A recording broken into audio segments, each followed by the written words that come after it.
All right. Hello, everybody. I'm Jinhua Zhao, Professor of Cities Transportation at MIT. Welcome to the MIT Mobility Forum designed by the MIT Mobility Initiative. Today is really my great pleasure to have Professor Reid Ewing join us, presenting his research on many causes of sprawl. Throughout the United States, there's a lot of debate about the what's happening to the cities about sprawl, how to define it, how to measure it, and more important, what's the consequence of the sprawl, right? As urban planners, we often promote this compact city, but what do we mean exactly? How to measure them? And what is the consequence on this? So there's a lot of debate and tensions among this discussion. There's no better person than Professor Reid. Ewing really studied this phenomena in the past decades. Is the authoritative figure in this field. Professor Ewing is the Distinguished Professor of City and Metropolitan Planning at the University of Utah, a Distinguished Chair for Resilient Places. He's has been editor for JAPA Cities, those are the leading journals in the urban planning field. He had a master's degree from Harvard and a PhD from MIT. And Professor Nigel Wilson was the advisor many years ago, also joined us today. Reid wrote 12 books, including the basic quantitative research method for urban planners, pedestrian and transit-oriented design, growing cooler, evidence of urban development and climate change, best of development practice. These all become more and more the essential books in the planning field. And his articles, there are more than 120 of them, but many of them, like, for example, travel and building environment, is the classic paper that almost every single planning student actually cite and read. So I'm really glad that have Professor Ewing here join us today, presenting his research. Before that, I do want to do a quick warm-up exercise. One is in the chat. I invite everybody to type in your organization, location, and time. So MIT, Cambridge, MA, no. While you think about your location, I do want you to self-identify in terms of your degree of compact city versus sprawl. Where are you on the spectrum here? So here is a very unscientific survey, but just to get a sense of where you are. Where's the poll? Here, I'm launching a survey. Just ask you, where do you live? It's urban, suburban, and rural. Right, just get a rough sense of what's the audience.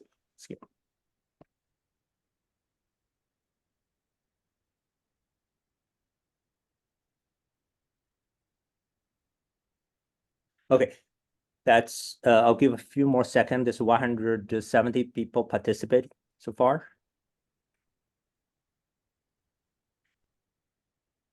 Okay, I'll end the poll and share the result. Reid, can you see the result? About 70% live in urban, 28% of suburban, and 3% rural. So this is a very urban-oriented audience here. So sprawl, of course, is the independent variable in race research. For the dependent variable, which is your obesity, BMI, hypertension, working activity, etc., we cannot ask in this audience very private information.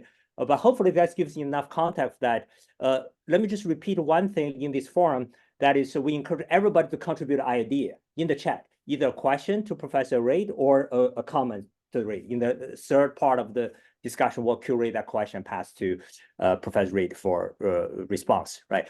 Reid, I will give the forum to you now. Thank you very much. It's good to be back at MIT. No. I had 2 happy years there getting my doctorate.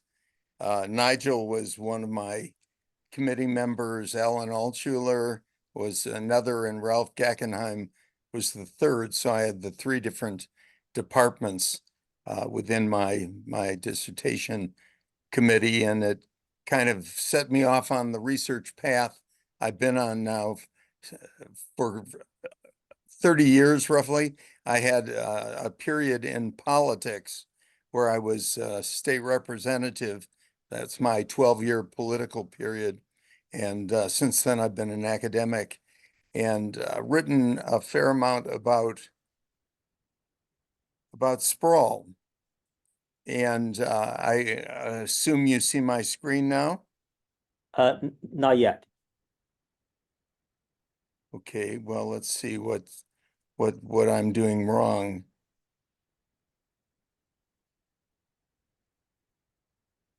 Okay, so I'm going to share screen. Okay, Yeah. got that part.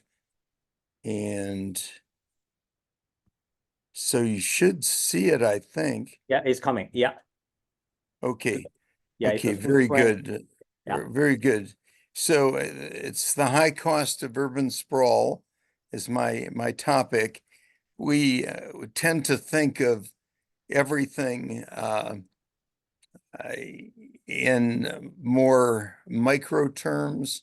If we have a road with a lot of traffic accidents, traffic crashes, we look to the road geometrics and maybe the immediate surrounding environment as the cause of the high rate of serious crashes. And it turns out that sprawl is implicated because people drive farther and they drive faster in an urban sprawling environment than they do in a more urban slow speed environment.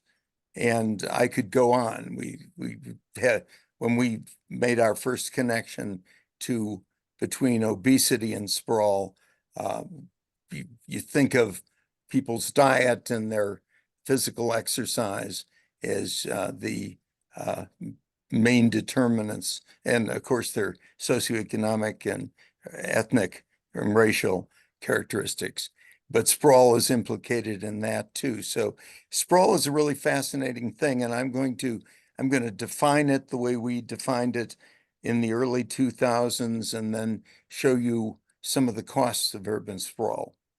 And they're substantial. And then hopefully in the questions and answers, we'll get to some of the benefits of sprawl, because it can't be all bad since it's occurring all over the United States. Metropolitan areas are sprawling outward. So we'll get to the benefits hopefully in the questions and answers. So there were two articles that APA, the American Planning Association, labeled as classic articles in urban planning. And one was Are Compact Cities a Desirable Planning Goal? And that was written by a couple of academics at USC. And they wanted it balanced by another counterpoint paper. And so I wrote, Is Los Angeles style sprawl desirable? And in those days, we really hadn't done a lot of empirical work on sprawl. There were no sprawl indices developed. It was mostly intuitive. The arguments were intuitive or tangential. So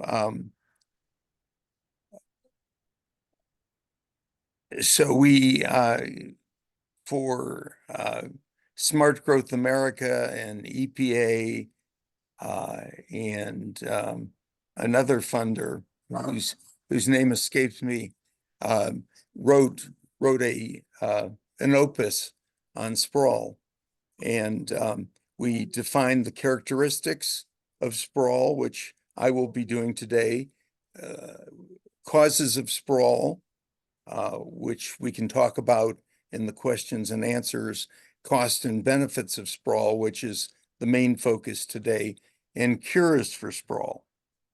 So you got the C's lined up there.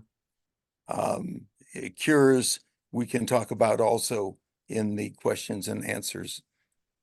I'm at the Metropolitan Research Center at the University of Utah, and we deal with the built environment and its effect on quality of life. That's 90% of our research. And we operate at different scales from the region down to the block or street.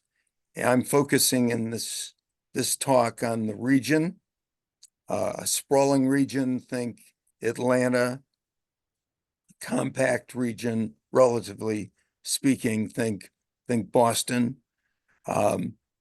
And then there's a whole spectrum of regions in between the more or most sprawling and the more or most compact. To model something, and this I'm taking you back to about year 2000, you have to be able to measure it. To model it, its causes, its effects, and so on, you need to be able to quantify it. And that was our first task. We wrote the book Costs of Sprawl. It's kind of summarizing everything we had done up to that point in, I think it was around 2017. And again, at the regional level, most of our research was, or at the county level. What you see there is Arlington County, in the middle, Arlington County, Virginia, which is compact as things go. And in the background, you see, I believe it's Loudoun County or Fairfax County, which is much more sprawling. The first paper came out in 2002, and we defined sprawl in 4 dimensions: low density, sprawl; high density, compact; segregated land uses, separated from each other, usually through zoning; segregated land uses, sprawl; mixed land uses, compact; lack of strong centers, downtowns, town centers, neighborhood centers, an absence of those, and instead strip commercial development. Sprawl would constitute sprawl, and the presence of, if you will, a hierarchy of centers that are dense, mixed use, and have a concentration of employment. Again, the lack of strong centers constitutes sprawl, and the presence of strong centers, compactness. And then the final dimension of sprawl is a sparse street network of dendritic is sometimes a term used to describe it, but a tree-like structure of streets as opposed to a grid-like interconnected structure of streets. So again, the low connectivity we associate with sprawl, with all the cul-de-sacs and loop roads, and something with good street connections, a lot of 4-way intersections, we think of as compact. So it's a multi-dimensional phenomenon. It is not just a matter of density. The early work focused on density, and starting with Galster and us a year later, we defined sprawl in the 4 dimensions. Galster had 7 dimensions, as I recall. So this is sprawl. It's low density, very low density, maybe some rural uses in there, but mostly suburban or exurban uses. This is sprawl. It's single-use development. It's all residential. You can see one non-residential building in the upper left, but most of it is residential. So single-use development, that's sprawl. This is looking at downtown Atlanta, flying into Hartsfield Airport, International Airport. And what you see there is downtown in Midtown and nothing else. No other, in this photographic image, no other obvious centers of development. So that's sprawl. And then finally, street connectivity. This is flying into some place, I forget where it was, but the streets are disconnected. You can see the cul-de-sacs. You can see if your kid were in one of those little clusters, housing clusters, and wanted to visit his friend in another one, he'd probably end up driving, his parents driving him to the other cluster because the streets are not interconnected. So those are the 4 dimensions. This is flying into Washington, D.C., and this is not our idea of sprawl. We have centers, they're dense, they're mixed use with single family housing, which you know, is the dominant housing type in the United States. But you do have the centers and you do have mixed uses and you do have interconnected street networks. That's turns out is north of Washington in the Bethesda area. So that's compact by American standards. Now, the Europeans define these things a little differently, but by American standards, this meets our definition of compact. This is Los Angeles, again, flying in, and there is a concentration along one of the arterials of employment, as you can see, but it's mostly just medium density. Most of Los Angeles is. And Los Angeles is dense, relatively speaking. It's denser, actually, than New York, if you use gross density as your measure, but it certainly is also sprawling. So it, in our metrics, is about average for the United States in terms of its sprawl.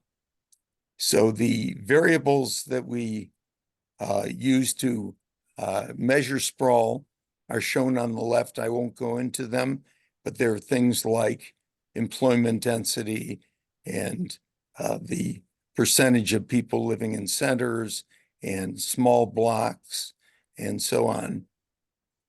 2 of them relate to mixed use.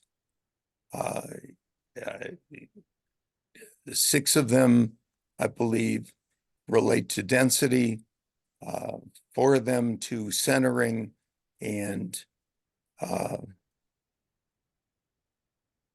4 of them to street connectivity, small blocks, intersection density, and so on.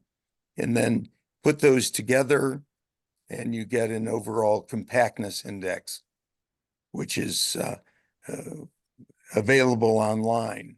So researchers have been using our definition of sprawl to measure the effects of sprawl on all sorts of outcome variables related to livability.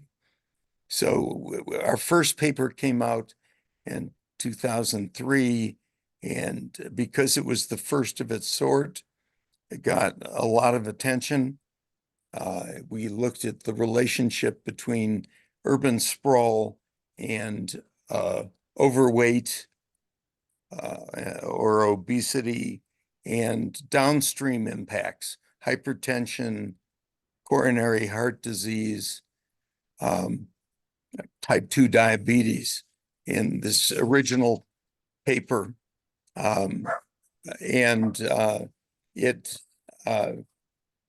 got a lot of attention because it was the first, and it started a whole new area of research on the built environment and its impacts on health.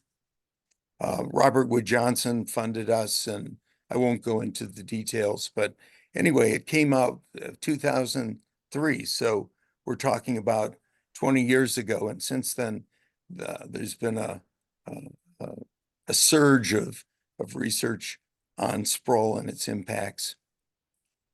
And between 2003 and 2014, ourselves and others related sprawl to all sorts of quality of life issues, emergency response times, slower in sprawling area, residential energy use higher in a sprawling area, for reasons that I hope are obvious, because I don't have time to go into each one in turn. Social capital. Do you know your neighbors? Do you have those relationships? Was related to sprawl in a couple studies. 2014, we did an update. Shima Hamidi of Johns Hopkins and I did a report for NIH, which is kind of interesting that NIH would be the funder, where we updated our sprawl metrics. And again, got a lot of attention and produced the book, The Costs of Sprawl. 8 journal articles came out of that that update. And this is what the US looks like. Excuse me. Guys, quiet. Dee Dee. I've got beagles. Beagles in the background. Not good. Anyway, you can see the Southeast is the most sprawling, Northeast probably the most compact, and then kind of Northwest relatively compact. So there's a pattern to it. Areas, and these are MSAs and metropolitan areas, statistical areas, and their degree of sprawl represented by the redness, or more red is more compact, more white, more sprawling. And at the extremes, you've got New York City, which the gray color represents development in satellite imagery. The kind of gray, lighter pattern of gray represents with a lot of green, represents sprawl, and Hickory was MSA was the most sprawling in New York, the most compact in 2014. So then we began to relate sprawl to its various impacts. That had already been done by ourselves and others, but we had updated sprawl metrics. So we began to study the effects of sprawl, since, you know, if you can measure it, you can model it. And Shima Hamidi, she's the one I mentioned before, at Johns Hopkins, planner in the School of Public Health, and myself and a couple of others wrote this paper looking at the effect of sprawl on travel characteristics, the percentage of people taking transit to get to work using ACS data, percentage walking to work, the percentage driving to work, and so on. And we found that there were marked differences in transportation outcomes, also travel time to work, between the more sprawling and the more compact metropolitan areas. And then we looked again at health outcomes, and we found that the more compact places had, and this has been a consistent finding, had higher body mass index. And we can talk about why that would be, but the obvious reason, which it turns out isn't probably the only or even the dominant reason, but more physical activity. If you live in New York, it's hard to be overweight with all the walking you do, and even if you're walking to a subway stop, you're walking. Whereas in a suburban sprawl, you know, go to your garage, climb in your car, and then drive to your ultimate destination.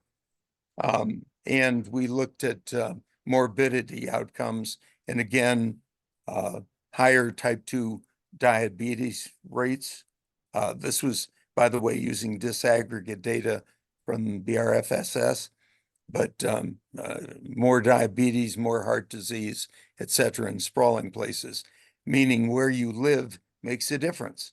It's not just your income or your age or your gender that determine your food intake. We had diet related variables, but your physical environment makes a difference. I mentioned this before, but urban sprawl is a risk factor in motor vehicle crashes. And we, of course, included control variables in our regressions and found that urban sprawl had an interesting relationship to vehicle crashes and traffic safety. You had as many or more fender benders in compact areas, but fatal and serious injury accidents were more prevalent in sprawling areas. Obvious reason people drive farther and they drive faster. Is sprawl affordable for Americans? One of the benefits of sprawl is supposed to be that it lowers the price of housing. You've got more land, so you build at lower densities, and you have sprawl as an outcome, but you do have the ability to afford a single family house rather than maybe multifamily or attached single family. And what we found was very interesting. It was true. Louis, Louis.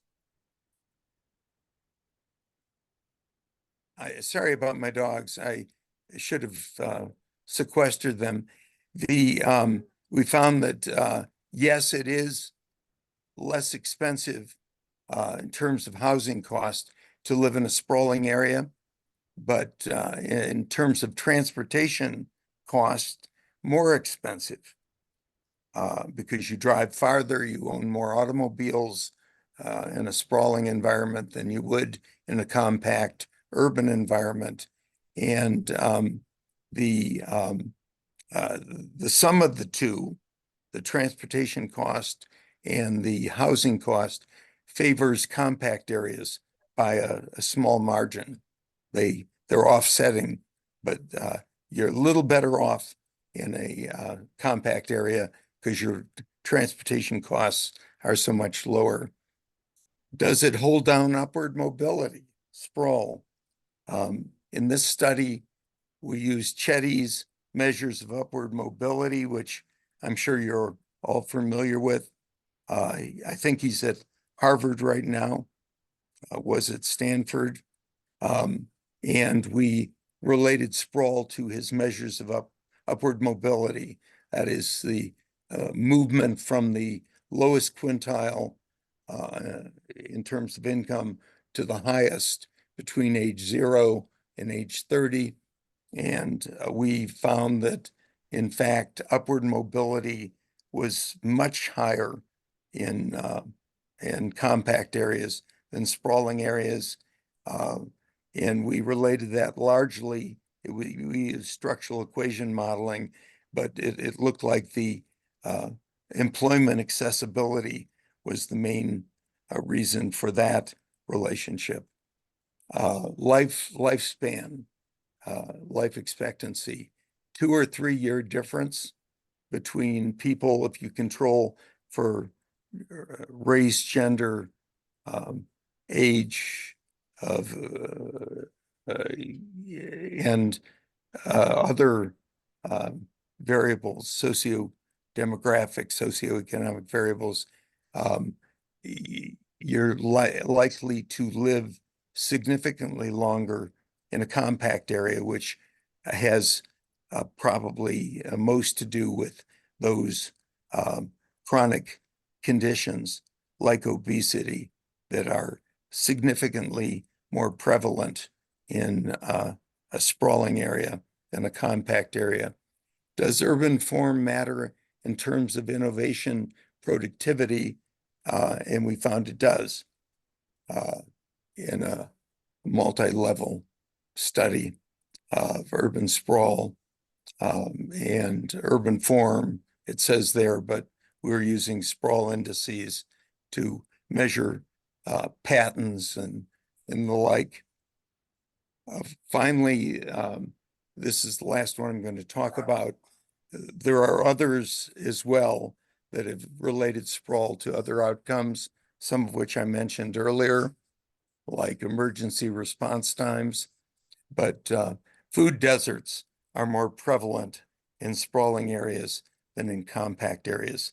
Sprawl, as you know, food deserts are areas without supermarkets, and that proves to be significant in a significant effect of sprawl. And so those are the outcomes. I think I stayed within my 20 minutes roughly, not quite, but I'm ready to go on. Yeah, thank you very so much. I think this is really a really great summary of actually a major defense of. I'm gonna close the door because those beagles, those are beagles, by the way, and beagles are wonderful dogs, but they talk too much. There we go. So the next so segment. I'll pose a few questions there. Yeah. Okay. Thank you. I think this is really great in a way. A defense or justification why city exists, why city matters, why the different aspects of health, energy, social capital, innovation, affordability, right of areas that the city making a contribution here, right? So I'm going to start with some more narrowly technical questions. Then we'll move to the broader settings there. The first one is many of them you give a broader directional summary, right? Can you give us some sense of the effect size? For example, if one standard deviation improvement of compactness, how much will lead to in terms of the health consequence, like the BMI or diabetes? Give a sense of order of magnitude here. Yes, very good question. The difference between a New York and a Geauga County outside of Columbus is about 6 pounds. Free weight, 6 pounds average. 6 pounds in added weight. If you control for diet, socioeconomics, and other variables in a multi-level analysis, it's about a 6 pound difference. A couple pounds, a little over a pound per standard deviation. So the sprawl indices are on a scale with 100 as the mean and 25 as the standard deviation. And as I recall, it adds a couple of pounds to your weight. It has a very pronounced effect on diabetes. And I forget the odds ratio. It's been a long time since I did it, but it was like, an odds ratio as compactness increases by 1 unit, the odds of being obese decrease as compactness increases. Compactness is the higher the value, the more compact, the lower the value, the more sprawling. And it was something like a 5 or 10% reduction per 1 unit of compactness in diabetes, coronary heart disease, and other downstream effects of sprawl. Right.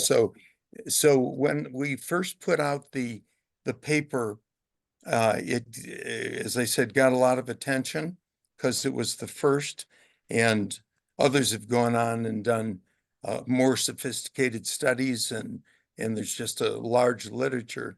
Right. But we were challenged by exactly what you implied. What is the order of magnitude of the effect size? And they would say, well, a pound isn't that great. Well, it turns out 6 pounds is great. When you cut across an entire population of hundreds of thousands of people who on average weigh 6 pounds more, than people in compact areas. That is a large public health effect. It doesn't sound like that much because your weight goes up and down by 6 pounds from season to season, and after a big meal you may weigh 3 or 4 more pounds, but 6 pounds on average is a big difference. Yeah, from a I read, public health standpoint. right. I think I read in the paper that this one standard deviation change component leads to a 2 pound more. That's actually half the effect size of eating recommended serving of fruits and vegetables. So it's half the size of this dietary impact. So that's massively significant that way. In some of the studies that have related sprawl to cancer, obesity comes close to its effect on rates of cancer to smoking.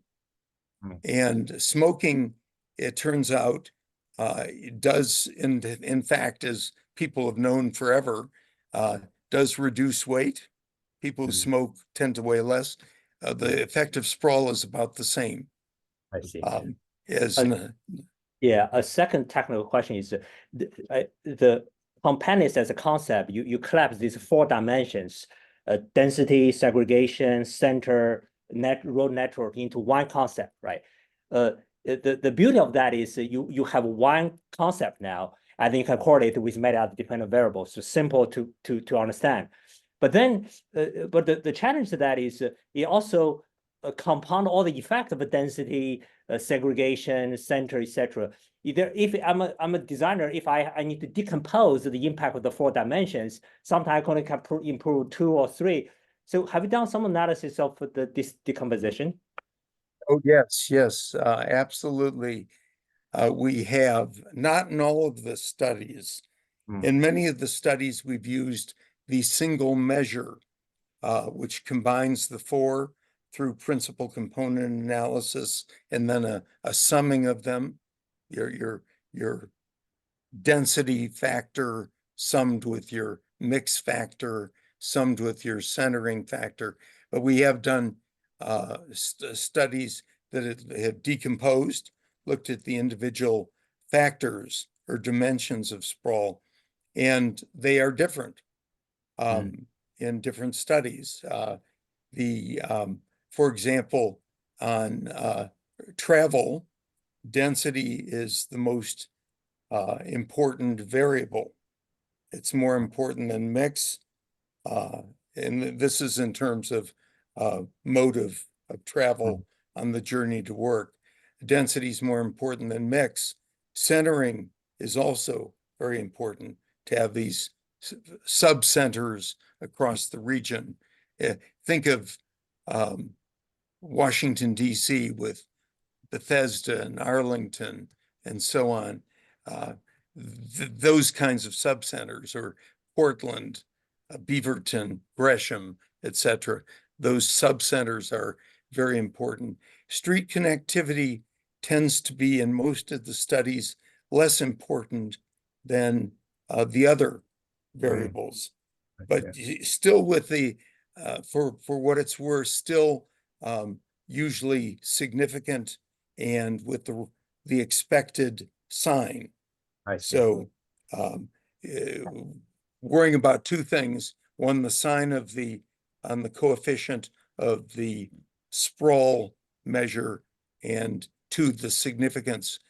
You usually get significant and proper or expected signs on your variables. I see. So next question, you mentioned this at the beginning. We find so much kind of a problem of associated with sprawl, but the reality is that we have so much of them, so much sprawl in the United States, right? So there must be something good about it. Why people like it, right? And what are the causes of the sprawl? Yeah, what are the causes of sprawl? Well, Gordon and Richardson wrote that one piece, is compact cities desirable, or are compact cities desirable? And we wrote the counterpoint to it, is LA style sprawl. And we talked about the causes, and in Gordon and Richardson's mind, the main cause was residential preference. People like to live in suburban areas over cities. Now, this was 1997, so that was a long time ago. And we know that tastes and preferences have changed since then. We said it was market imperfections, that they were the reason for it. The fact that we have external costs of sprawl, that we have subsidies for sprawl. We have a limited number of buyers and sellers of large tracts of land, which monopoly is another cause of sprawl. That there isn't a real market, full, complete market for large land holdings. We looked at the subsidies to the automobile in particular, which are about 4 times the total cost of automobile use is about 4 times the direct out-of-pocket cost of automobile use. So we're subsidizing the growth in low-density sprawling areas by virtue of the fact the cost of auto use isn't internalized. Most of it is not. So we had a whole bunch of them. In fact, almost all of the conditions for a perfect market, perfectly functioning market, aren't met in the urban real estate market. And that was our number one cause of sprawl. Real quickly, what we know from studies and surveys done by the National Association of Home Builders is that about 50% of Americans prefer low-density sprawl to more village-like, walkable, higher density. They do these surveys every 2 or 3 years, and the American public is split between the two. But we're not building yet as many compact places as we are sprawling places. And I think that's due to a lag effect. In the real estate business, a lot of our research has been supported by ULI and the Urban Land Institute. And in the real estate business, it's common wisdom that developers lag behind public opinion. And what they build, if a subdivision over here was sold out in 5 years, right over here, another subdivision is likely to be built. What we're seeing across the country, though, is interest in more compact living. We have in Salt Lake City, I just bought a townhouse as an investment property along 400 South, which is one of our light rail lines. And there is a premium associated with transit access. And there's a premium associated with access to public open space. And there's a premium associated with on and on. It goes on like that. And so I think it's a lag in the real estate market. And I think we're seeing a lot more compact development across the country, in part because we're forced to. The cost of a single family home is now so high that people are forced to look for alternatives that are denser, more walkable, and more compact. One last thing, people like walking. We know that. They don't like driving particularly, but they do like walking. And so these walkable places that are compact have that appeal, and that's come out in surveys. Great, thank you. So last question for me, I'll give it to John for the question, the audience question there. So here, from the first principle perspective, you measured the, say, ultimate objective, like live longer, live healthier, consume less energy, be more creative. Seems that this is strong rationale to do that, but half of people don't choose to do it. So is this lack of information, or they don't trust science, or what type of thing we need to do, right? That's from the consumer side. Then on the market, you mentioned the market imperfection. Then that leads to the how do we cure sprawl or move towards the better direction? You mentioned some trend recently that seems going to the right direction, right? But what are the more active kind of intervention we could take to drive this direction? Well, you know, if we priced everything at its true social cost, that would be terrific. You could, and do now in New York, for example, you've got a pricing structure in Manhattan that discourages auto use. There's congestion pricing is the name for it. So if we priced air pollution at its true cost, it's an externality, negative externality, and priced congestion at its true cost, that would be good. My feeling on the cures for sprawl is that there's more potential, and half of you will disagree with this, but through government intervention in the marketplace. We have zoning and many other tools to affect land use patterns. We have urban growth boundaries. We have transfer of development rights. All these government initiatives to create more compact development. And I think at this point, we're seeing so many examples. Salt Lake City rezoned, put in light rail rather than spending all its money on roads, put in light rail. And by the way, roads, induced travel is a major cause of sprawl.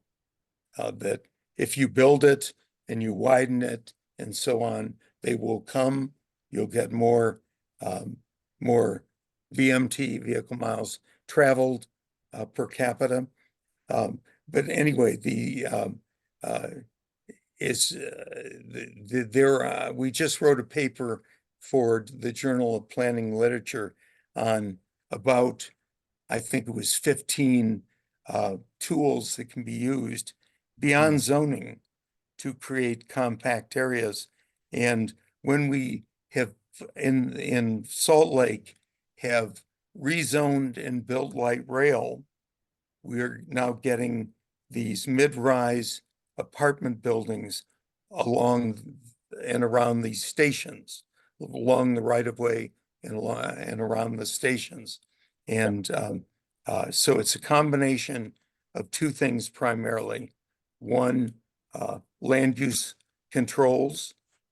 Think Portland with its urban growth boundary, its density targets, its commitment to light rail rather than highway building, and so on. Government has a big role to play beyond maybe in time. I think we're going to see congestion pricing and carbon, ultimately a carbon tax of some sort, which will change the economics of driving and make driving less attractive. Great, thanks, Rick. John. Reid, thanks so much. Really insightful. Lots of commentary in the chat. There's even a request to bring the beagles into the conversation. Oh, may I show you? Please, let's bring them in. Okay, well, let's see. So, just a second. Yeah, well, I'm going to bring the beagles into because the beagles are really the high point of my life. humans are okay. Dogs are better. I'm looking for, yeah, are you seeing my PowerPoint now, or are you seeing a beagle? We see a beagle. Lovely. Yeah, Yeah. the beagle is wearing one of those collars because he's had some medical issues.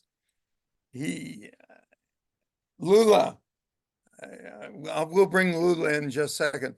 My favorite beagle's this chubby little miniature beagle. Fabulous. Well, you're warming the hearts of the dog lovers on this forum. So thank you for that. Look, where to start? So many questions. I maybe just to continue with the stream that we were just on, which is the question, what can we do? What can be done about it? So I mean, you just spoke about, congestion pricing and some of the zoning levers and light rail programs. What do you have there? A number of comments and questions around both road design, parking minimums that came up a lot. Maybe you have some comments on parking. Yes, yeah, I sure do. It's the Don Shoup's high cost of free parking, which you're all familiar with. We subsidize parking. That's one of the areas where there's a huge subsidy. When you go to a supermarket to buy your food, you park free, and the person who walks to the supermarket, in fact, is subsidizing you indirectly. Across the country now, even here in red state, Utah, we're eliminating parking minimums. That's happening across the country. That means that not that there isn't parking, but there isn't an excessive amount of parking dictated by local governments as part of their zoning codes. And we've learned, and I've done so much work on this. It's hard to, beyond this sprawl work, hard to summarize it, but we've looked at TODs, transit-oriented developments in different regions of the country. And TOD, which is compact, mixed use, pedestrian friendly, et cetera, requires about one parking space per unit, dwelling unit, not zero.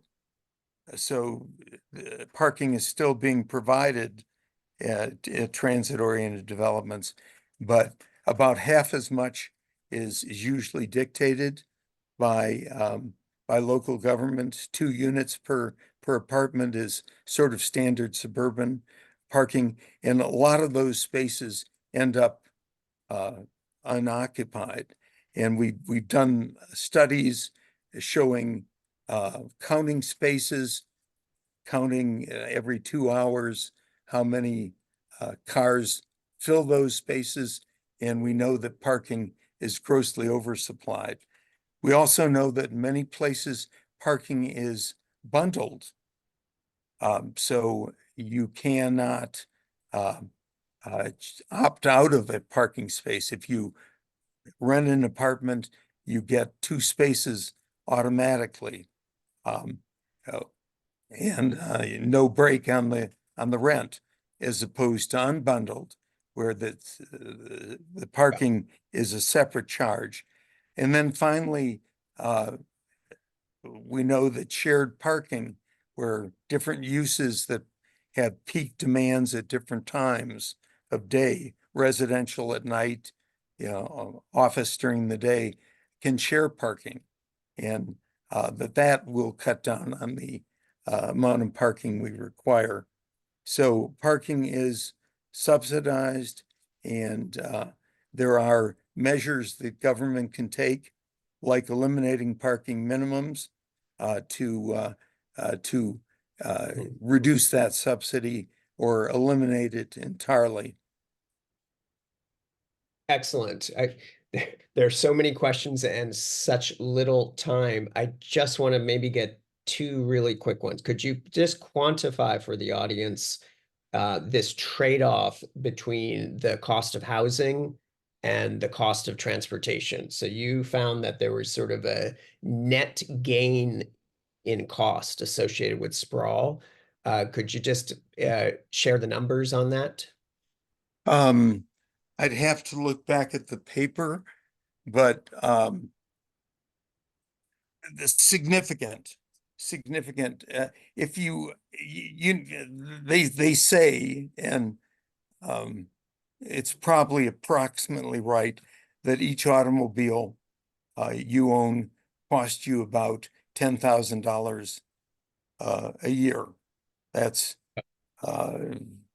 that's true. AAA number, $10,000 a year. So if you can shed a car shedding is a term that's now used. Shed a car, you reduce your transportation costs by about $10,000. If you go from 2 to 1, I live in the avenues, and my wife and I have one car. If we had two cars, we'd be paying twice as much, at least in terms of fixed costs of owning an automobile as we do. We also pay more for housing because the avenues is considered an attractive place. It's walkable. I've got a cafe right across the street from me and so on. So we're paying a premium for housing, and the premium for housing is in the thousands of dollars. It's clear we could get twice the house in terms of square footage for the same price if we lived in the exurbs. So the amounts, while I can't give you an average, not off the top of my head, it's significant. Okay, and Move On has added some data into the chat that we can reference.